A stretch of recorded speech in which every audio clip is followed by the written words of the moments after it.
All right, this is Starkie Sowers. Welcome again to another Nutrition Mission podcast brought to you by Clark's Nutrition and Natural Foods Market.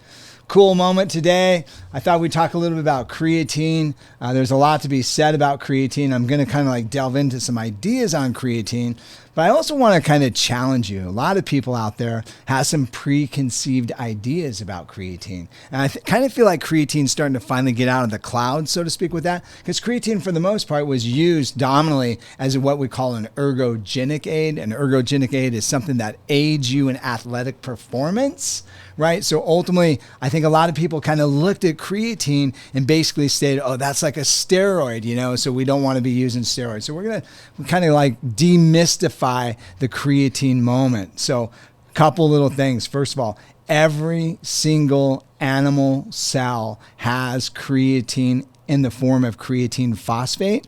It is a direct link to what we call as our immediate energy system. All right. And so that immediate energy system lasts for roughly about 15 to 30 seconds. So let me give you an idea.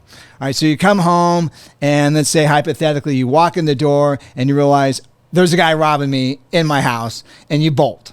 That's the immediate energy system. And the last 15 seconds to 30 seconds, and you're the fastest guy in the world bolting down and you escape, right? So that's what we call the immediate energy system. Creatine also helps with what we call the anabolic environment. So it's anti-catabolic is probably the best way to describe it, meaning that actually helps to prevent muscle mass breakdown. At the same time, we actually now know that creatine actually helps with muscle mass accentuation or helping in building it. But let's kind of do a little bit of history about it. First of all, creatine was actually discovered in 1830, and I'm going to try to enunciate this just because I think it'd be fun to try to do this.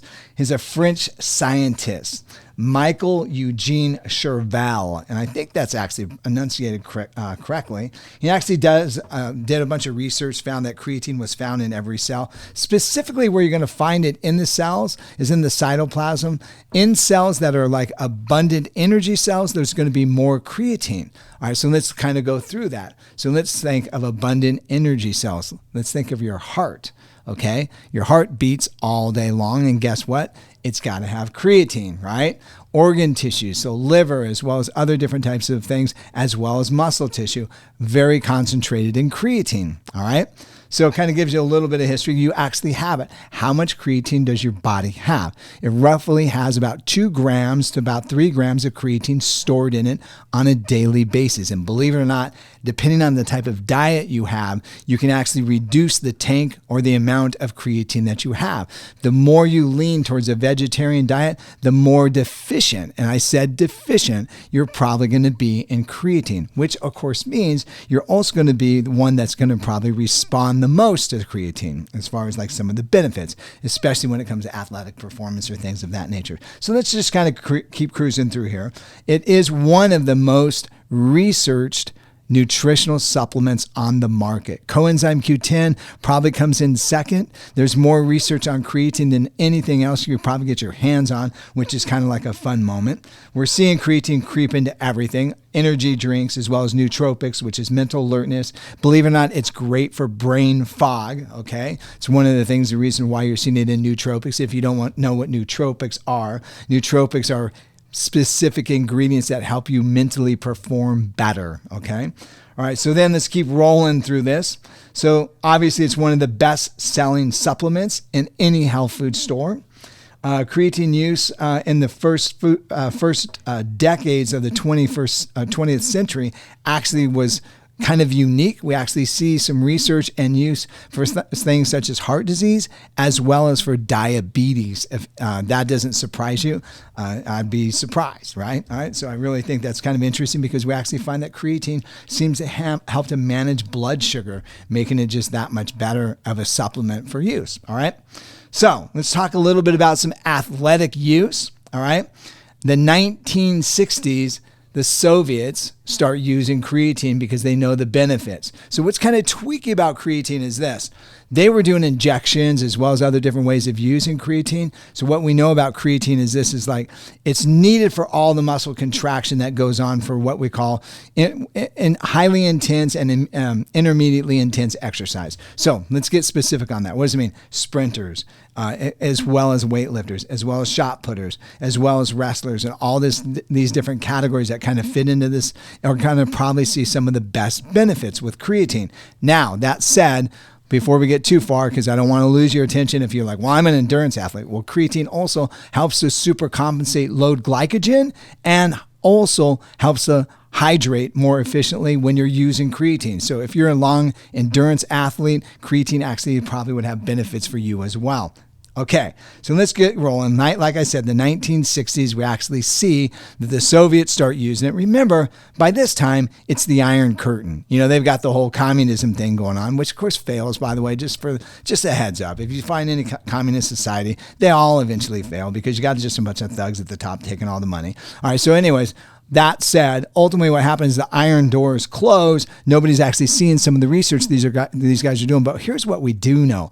The ones that are showing up to the Olympics are kicking everyone's butt. And we can't figure out why. Of course, they were using anabolic steroids and other different things as well. But ultimately, creatine ends up being one of the unique substances because we want to blame everything on steroids. It's kind of a cool thing. Oh, yeah, it's steroids. Well, that's an easy cop-out. Here's what we know is this. The Soviets were broke in their athletic program. The amount of steroids that they use actually pales compared to what a lot of the Americans and other athletes were using. They were just smart using other nutritional supplements. They were using branched chain amino acids. They were using creatine. They were using hydrolyzed protein. They were carb loading. They were doing all these things that we literally find out like 20 years later on the benefits on what was going on. So let's keep rolling on. 1980 to 1992. There's research on creatine. It's in the marketplace. We actually, at Clark's Nutrition, started selling a creatine supplement in 1984. So here's the problem, though. There's some dosage issues. How much creatine do you need? As I was saying, the creatine load, so to speak, in the human body is about 2 to 3 grams, and you want to keep that load in that situation. So here's what we actually see hit the marketplace. Creatine, 1 milligram. Okay, so it's in a branched chain formula made by Unipro, has some other different things in there like alanine and glycine, and then they put in like 1 milligram of creatine. Well, 1 milligram of creatine is literally like a bite of a McDonald's hamburger. It's not going to do anything for you. It's just not going to happen, right? So here's what happens is we start digging in, we start doing some more research, trying to find that sweet spot on the dosage, probably trying to find out what the Russians were doing all along. And so finally, we actually end up having a couple scientists that kind of nail in the dosage and they say, look, here's the deal. You've got to load creatine into the system. Once you saturate or bring those normal levels back up, then you can kind of boil it back down to a maintenance dosage. And so what they did is they said, here's what we're going to do. We're going to use 5 grams. So 5 grams, we're going to use 5 grams 4 to 5 times a day for roughly about 4 days, hit that saturation point, and then a maintenance dosage. And this is typically how a maintenance dosage works. 5 grams a day if you're under 200 pounds. If you're over 200 pounds, 7.5 to 10 grams a day ends up being the maintenance dosage. And that's kind of where they started focusing everybody in. So ultimately what happens is this. We end up in a couple different things that we actually see. Here's a couple things when it comes to some of the research. By the way, just a heads up, there's been over 500 plus scientific research papers that have been done on creatine. We'll talk about the side effects and all that other stuff later because there's probably some of you guys thinking about that. 70%. Okay, 70%. Remember, to be non-placebo, you got to be 20% or more. All right, 70% of all these research papers showed positive benefits for those that were actually consuming creatine and doing it judiciously, as I suggested. Couple different things. Increased work performance. What does increased work performance mean? Okay, and let's say you're chopping logs, right? So you go out and you're chopping wood, and literally after 10 minutes, most people start kind of gasping a little bit. Instead of 10 minutes, people are getting like 15 or 20 minutes, and they're not getting as tired, all right? So that's like workload, so to speak, all right? Work performance, workload, as well as, okay, being an athlete, you have to do certain things. You have to go work out, you have to do this, and they just notice, hey, we can use more weight, they run faster, they're quicker. Let's face it, it's the scene, bigger, faster, stronger. That's work performance, all right? So then the other thing that we actually noticed was this. increase in work performance, but most specifically for intermediate and high intensity exercises. For instance, you pick up something heavy, believe it or not, your nervous system as well as your muscular system actually gets tired. So what we actually find with creatine users, that doesn't happen as quickly. So one of the significant things about it is you can go back and lift something heavier than you did before, as well as be able to go back at a quicker rate. All right. So what kind of percentage are we talking about? We're talking about 1 to 5%. You might be thinking, well, 1 to 5%. That really doesn't sound really clinically significant, right? Well, let's just kind of equate that. So this morning I did squats with my buddy. We put on 300 pounds and we're kind of doing this 10, 8, 6, 15 situation. Went on squats. And ultimately, to be honest with you, the last set we're doing like 20 to 30, not 15. But anyways, so we jump on and we pick up 300 pounds. And so I squatted 3 times pretty easily, I might add, right? So then I get to the last set, 225 pounds, and start squatting over 20 reps. And I actually start finding myself being pretty beat up. So here's the deal. Ultimately, if I want to take that first of all, and let's take the 300 pounds. If I improve it by 5%, 5 times 3 is 15. Now we're talking almost 320 pounds. That's highly significant. When it comes to bench press, if you're benching 300, you get 5% increase. Instead of 300, now you're at 315. So it's very significant in the actual amount, especially if you're an elite athlete that's hit the top of the ranks. So let's, for instance, let's take a sprinter. You start sprinting in the 4.1s, there's going to be people that come out of the woodworks to find you, okay? And so if you improve that by 5% and chop that down into like 3.8 or 3.98, dude, I'm telling you, you're going to set like not only landmark records, but Nike's going to be signing you for some tennis shoe deals, all right? So 5% comes highly significant in this situation. All right, so increase maximal muscle mass becomes another issue. So this was controversial for a long time when it came to creatine. Does it actually help to increase muscle mass? So we have these all these systems on what activate muscle, right? And there's the TMOR systems and all these other different systems. And they have all these technical names like MF4-5s and all these different types of ribose proteins and things like that. Here's what we actually find with creatine. It actually steps up what we call cell signaling. So what's a cell signaling? It goes like this. Let's say somebody comes and knocks on the door. You know somebody's at your house, right? So you let them into your house, and let's say you're going to feed them dinner. You've gone to a bunch of work and throw out dinner. So the cell signal was the knock on the door. Well, the same thing happens here with creatine. Creatine knocks on the muscle synthesis door, so to speak, and activates the muscle synthesis. So it's like a worker that actually works for you when you have adequate amount of creatine. All right, so the other thing, as I mentioned before, it actually increases hydration. All right, so this will be a fun story for you. So creatine hits the market 1992, 1993. First company to bring it out, by the way, everyone says it EAS, Experimental and Applied Sciences. That is actually not correct. They are not the first people that hit the marketplace with creatine. The first person was Unipro with their 1 milligram formula. Completely useless. As we're going through that situation of finding the dosages, the next company that comes around is Musashi. So Musashi we sold in Clark's for years. So here's a unique thing about Musashi. It comes from Australia, right? So the Australians don't have the Iron Curtain problem that the U.S. has. And so Tim Horwood, the guy who owned Musashi, was always over in Bulgaria, always over in Russia, doing research with those particular athletes on branched-chain amino acids, essential amino acids, as well as creatine and things of that nature. He found the dose before everybody else was talking about. So in 1992, we're selling creatine. And so what happens is we start selling creatine and like the whole folklore would take over, everyone starts figuring out the dosage and things of that nature. So they end up crediting, in my opinion, the first company that actually sells it. All right, so here's the thing that we found out is it increases hydration. So here's my story. It comes into the U.S. Anthony Almato and a bunch of guys do a bunch of research on it, and they start going around talking about creatine.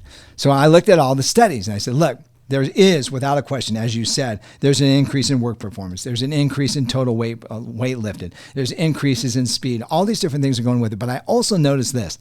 There's a slight increase of body weight. And this is, in my opinion, one of the side effects. So if you're female and you're thinking, oh my gosh, this sounds amazing, I would recommend lower dosages, like maybe a gram a day. You'll still get the benefits without getting the hydration effect. The hydration effect seems to be somewhat plenty in some individuals, including myself. So here's what happens.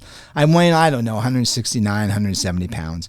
So I started taking creatine after talking with Anthony. I said, look, no one's done a study where you're using small amounts of creatine for a long duration of time and to see it actually helps with strength, as well as preventing the body from getting body mass or body fat put on. He goes, yeah, I've never done that, never seen it done. So I'm going to do my own. So I started taking it. I'm using like 3 to 5 grams after each workout.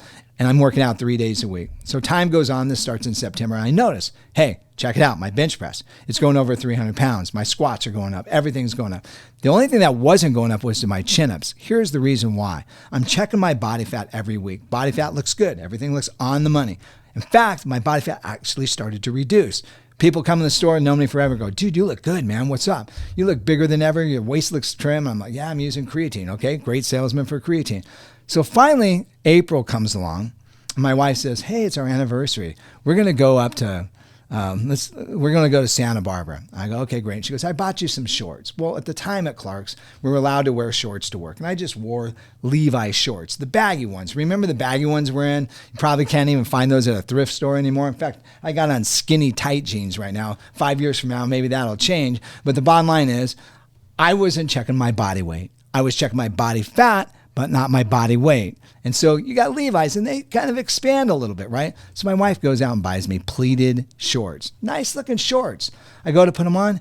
I can't get them over my quads or my butt. It just doesn't exist. So I'm thinking, how much do I weigh? And so I know I put on muscle mass and I look good, a lot better when it comes to muscle mass. So the doctor, I didn't have a scale. I kind of had a theory from the old Vince's Gyms days. If you don't like what you see in the mirror, then change it, right? So anyways, I go next door to the doctor, jump on the scale.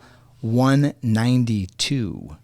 192. So from 169 to 192. Are you kidding me? That's like 20 some odd pounds. Now, mind you, the body fat went down. Okay, so if you're going to try to bulk up and put on some size, creatine becomes paramount in my opinion. The negative is if you want to stay at a certain body weight, guess what? Using a smaller dosage of creatine, especially being a male or female, and especially if you're a male that's a competitive athlete that needs to be in a certain weight group, is going to be needed in this particular situation. All right, so let's talk about some of the other benefits.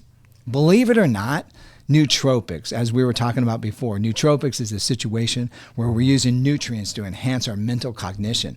We actually find out that creatine users end up having better nootropics. All right, and here's the reason why.